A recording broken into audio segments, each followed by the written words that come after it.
OG black buster. ఈ తుఫానును ఆపడం ఎవరి తరము కాదు. ఒక మాటలో చెప్పాలి అంటే ఇది ఓ అభిమాని వడ్డించిన అభిమానుల విందు భోజనం.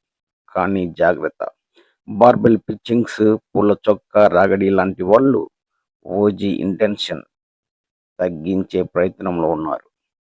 వారికి ఏమాత్రం అవకాశం ఇవ్వద్దు. ఇది ఓటీటీలో చూడదగిన సినిమా కాదు, థియేటర్లో మాత్రమే అనుభవించదగిన సినిమా. ఎందుకంటే ఆ ఫీల్, ఆ గూస్ బంప్స్, ఆ సెలబ్రేషన్స్ అవన్నీ థియేటర్ స్క్రీన్ మీద ఎక్స్పీరియన్స్ చేయాలి. అందుకే ఇంకెందుకు ఆలస్యం, pack your bags, book your tickets, go celebrate OG in theatres, not OTT.